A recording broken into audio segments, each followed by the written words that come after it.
I don't know if they've decided what that's going to be, but definitely takes more movement. What do you think about incentive change? I mean, because I just get the sense that no matter what happens, winning is still going to matter, and that what happened last week still could be in play. So when you talk about incentive change, what are you talking about? Yeah, I think you're looking at it maybe in a different way, which is not always a bad thing. But I think if you back up to 3 or 4 years ago when we went to this, or went from the practice model to the non-practice model that we have today, you're seeing kind of a lagging indicator of those changes, and particularly what happened is as practice time became less and the sport had to shift its way of working, and the race teams right now, they focus a lot on how to make their cars fast using data and simulation tools and all those things, and without practice, that's what they have to use. And in order to acquire that data at the levels you need to acquire it, whether it be wind tunnel testing or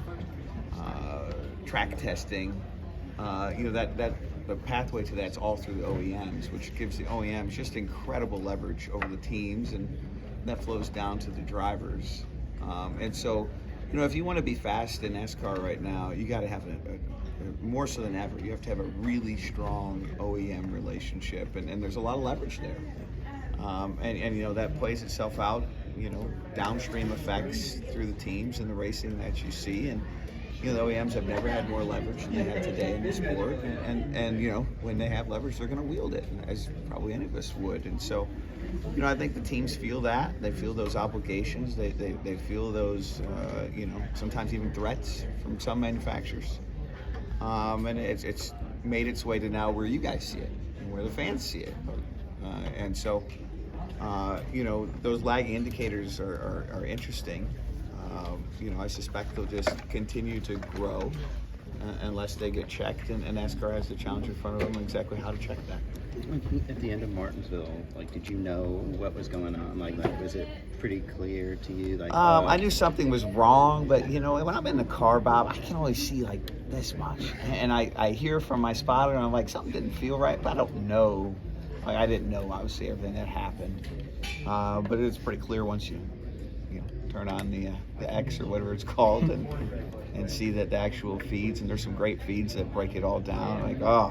By the time I was in the car driving back from Martinsville, I was like, wow, a lot happened right here. Way more than I knew in the car, right? Did you think, well, I should just push these guys out of the way, I need to get more aggressive, or did you know Byron was ahead and you're like, I can't mess up him, it wasn't. or anything? I didn't quite understand what was going on with the 3 and the 1 car in front of me. I honestly thought maybe the 3 car had some kind of problem and the 1 car was having a problem at the same time, which was plausible with some of the things that were going on. And then the 77 car was doing what he was doing, and it just, something felt way off about it. But I honestly, I didn't put it all together in real time. Once you did, and when I drove back home, were you angry or just disappointed, or what was the feeling? Yeah, I don't know if it kind of felt like just the inevitable escalation of what we're seeing with OEMs and teams and the effect. And I've been on the other side of that just a few weeks ago in Talladega, where you got guys over the radio telling them, don't push it forward. It's going to keep escalating, and if it remains unchecked. Well, supposedly they told you guys that if it escalates, they're going to start benching you. I don't know. What was the tone in that message, and do you feel like they're serious? Do you feel like they got their point across? You've seen this, Bob, for 15 years with 30. 30? Yeah. All right, well, I've seen it for 15 years with you, Bob. And, the message never seems to get across until it gets across, We're no different than children in that regard. And, until you ground them, they're just going to keep pushing that envelope. Are there drivers out there that have enough gumption to tell OEMs, hey, I'm not going to do this. I'm going to do what's best for me? I don't. The drivers don't really have that leverage right now, which is a fundamental issue. That you look at the sport right now, and look, you put the best driver in the worst car, he runs 30th at best, and that's just the model that we're in right now. And I think the drivers know that. It was announced this week that Matt McCall won't be back in 2025. Can you talk about what he has meant to you and the 6 teams since you came over with RFK? I mean, he helped turn our company around. He's been a big part of that. Probably doesn't get enough credit for it. You know, everything hasn't gone, you know, perfect, and I think he'd be the first to tell you that. But I'm, you know, really proud of what he helped us achieve. You know, just kind of hopeful that the next chapter is great for him. I wish him the best. For clarification, was that his departure? Was that a team decision? A little bit of both, yeah. Yeah. There's been a lot of talk about playoff formats, and even NASCAR's talked about maybe, you know, looking more into it. You've seen the different formats, you've seen all the different things, and obviously what happened last week has probably resolved some of it. What can be looked at in terms of the format, or what would you always seem to kind of think of things in an off-center type of way. What are you trying to say, Dustin? You just told me I'm Outside the box. I'm curious what's kind of going around in your mind. That's a good thing, right? I'm not saying it's I don't know. bad. I think you have to go back and ask yourself just one key question of what are we trying to achieve? And then everything should just connect to that. And to me, what we're trying to achieve is we all want this sport to be a major sport. We don't want to be a niche sport. We want to be a major sport.